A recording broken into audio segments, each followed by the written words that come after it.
રામ રામ મિત્રો, સ્વાગત છે તમારું આદિરાષ્ટ્ર ભારત ચેનલ પર। આશા રાખું છું બધા મજામાં જ હશો। મિત્રો, તમે આ ચેનલ પર નવા આવ્યા છો તો તમારે આ ચેનલને સબસ્ક્રાઇબ કરવું આવશ્યક છે। તમારા સબસ્ક્રાઇબ કરવાથી મારા ઉત્સાહમાં વધારો થાય છે, તો કૃપયા ચેનલને સબસ્ક્રાઇબ અવશ્ય કરો। આ ચેનલ પર હું તમને મહાભારત સંભળાવું છું। મહાભારત એટલે જેવું બન્યું હતું તેવું જ, કોઈ પણ ભેળસેળ વગરનું। નવા શ્રોતાઓ, તમે આ પહેલાના બધા એપિસોડ પ્લેલિસ્ટમાં જઈને સાંભળી લેજો, તો આ એપિસોડ સમજવામાં તમને વધુ મજા આવશે। હનુમાન ભક્તો માટે તમારા જમણા હાથ પરના ઉપરના ખૂણામાં આઈ બટન પર ક્લિક કરો અને સંપૂર્ણ હનુમાન પુરાણ સાંભળો। કૃષ્ણ ભક્તો માટે એન્ડ સ્ક્રીન પર કૃષ્ણ ડીકોડેડ કૃષ્ણ સિરીઝની લિંક આપી છે, એને પણ તમે સાંભળી શકો છો। હવે હું શ્રી મહાભારતના આદિ પર્વમાં અધ્યાય 80ના શ્રી ગણેશ કરું છું। અધ્યાય 80। વૈશંપાયણ બોલ્યા, રાજાઓમાં શ્રેષ્ઠ નહુષ પુત્ર યયાતિ પુરુના યૌવનથી પ્રસન્નતાપૂર્વક પોતાના પ્રિય વિષયો ભોગવવા લાગ્યો। હે રાજેન્દ્ર, તેની જે કામના હતી, જે ઉત્સાહ હતો, તે પ્રમાણે ક્ષમતા અનુસાર સુખપૂર્વક ધર્માનુકૂળ ભોગો ભોગવવા લાગ્યો। યયાતિ યજ્ઞથી દેવોને, શ્રાદ્ધથી પિતૃઓને, ગરીબોને ઇષ્ટ એવા અનુગ્રહ વડે, બ્રાહ્મણોને તેમની ઈચ્છાઓ પૂર્ણ કરીને, અન્નપાનથી અતિથિઓને, પરિપાલન વડે વૈશ્યોને, દયાપૂર્વક શૂદ્રોને, લૂંટારાઓને કેદ કરીને તથા ધર્મથી સંપૂર્ણ પ્રજાને પ્રસન્ન રાખી બીજા ઇન્દ્રમાફક સમસ્ત પ્રજાનું પાલન કરવા લાગ્યો। સિંહ જેવો પરાક્રમી અને તરુણ રાજા વિષયોમાં આસક્ત બનીને ધર્મના વિરોધ વગર ઉત્તમ સુખો ભોગવવા લાગ્યો। યયાતિ મનગમતા ભોગો ભોગવવાથી પરમ આનંદ પામ્યો, પરંતુ જ્યારે તેને યાદ આવતું કે આ 1000 વર્ષો પણ પૂરા થઈ જશે, ત્યારે તે રાજાને ખેદ થતો હતો। વીર્યવાન અને કાળને જાણનાર રાજર્ષિએ એક એક કળા તથા ગણતરી કરીને જાણ્યું કે 1000 વર્ષ પૂરા થયા છે।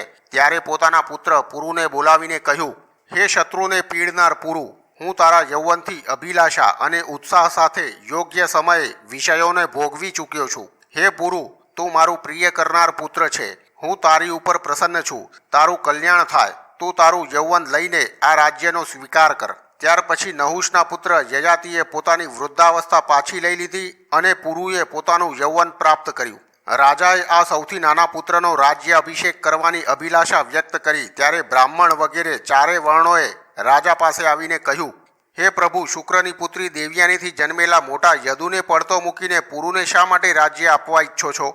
યદુ તમારો મોટો પુત્ર છે, તુર્વસુ બીજો અને શર્મિષ્ઠાના ગર્ભથી ઉત્પન્ન દ્રુહુ ત્રીજો તથા અનુ ચોથો છે। પુરુ તો સૌથી નાનો છે। આ બધા મોટા પુત્રોને છોડીને સૌથી નાનો પુત્ર રાજ્યનો અધિકારી કેવી રીતે બની શકે? અમે આપને આમ જણાવીએ છીએ, તમે યોગ્ય ધર્મનું પાલન કરો। યયાતિ બોલ્યા, હે બ્રાહ્મણ વગેરે બધા વર્ણો, તમે મારી વાત સાંભળો।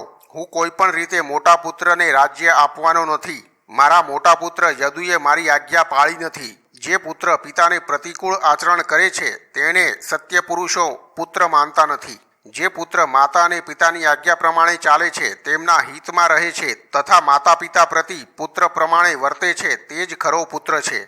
યદુએ મારી આજ્ઞા પાળી નહોતી, તેવી જ રીતે તુર્વસુ, દ્રુહુ અને અનુએ પણ મારો મોટો અનાદર કર્યો છે। પુરુએ મારી આજ્ઞાનું પાલન કર્યું, મારા વચનને વિશેષ માન આપીને મારી વૃદ્ધાવસ્થા લીધી હતી। તેથી પુરુ સૌથી નાનો હોવા છતાં મારા રાજ્યનો અધિકારી છે। અને શુક્રાચાર્ય પણ મને વરદાન આપ્યું છે કે જે પુત્ર તમારી આજ્ઞા માનનાર બને તે રાજ્યનો અધિકારી બને। તેથી તમને વિનયપૂર્વક કહું છું કે તમે પુરુનો રાજ્ય અભિષેક કરો।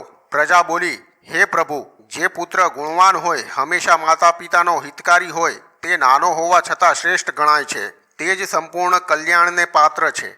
તેથી તમારું પ્રિય કરનાર પુત્ર પુરુ રાજ્યનો અધિકારી છે। આ બાબતમાં શુક્રાચાર્ય પણ વરદાન આપ્યું છે, તેથી તેના વિરુદ્ધમાં કંઈ જવાબ આપી શકાય નહીં। વૈશંપાયણ બોલ્યા, નગરવાસીઓએ અને જનપદવાસીઓએ સંતુષ્ટ થઈને આ પ્રમાણે કહ્યું। ત્યારે યયાતિએ પોતાના પુત્ર પુરુનો રાજ્યાભિષેક કર્યો। રાજા યયાતિ પુરુને રાજ્ય આપીને વનવાસ માટે દીક્ષા લઈ બ્રાહ્મણો અને તપસ્વીઓ સાથે નગર બહાર ચાલ્યો ગયો। રાજા યયાતિના પુત્રોમાં યદુથી યાદવો, તુર્વસુના વંશથી યવન અને દ્રુહુના વંશથી ભોજ તથા અનુના વંશથી મલેચ્છ જાતિ ઉત્પન્ન થઈ। હે પૃથ્વીપતિ, જે વંશમાંથી આપે ઇન્દ્રિય સંયમપૂર્વક 1000 વર્ષ રાજ્ય કરવા માટે જન્મ લીધો છે, તે પૌરવ વંશ પુરુથી ઉત્પન્ન થયો છે। તો મિત્રો, શ્રી મહાભારતના આદિ પર્વમાં 80મો અધ્યાય સમાપ્ત। આશા રાખું છું કે તમને આ અધ્યાય ગમ્યો હશે। આવતીકાલે તમારા માટે લઈને આવી જઈશ મહાભારતનો 81મો અધ્યાય। કૃપયા કમેન્ટ કરીને મને જણાવો તમને આ એપિસોડ કેવો લાગ્યો। તો મિત્રો આવતીકાલ સુધી મારા તમને જય શ્રી કૃષ્ણ.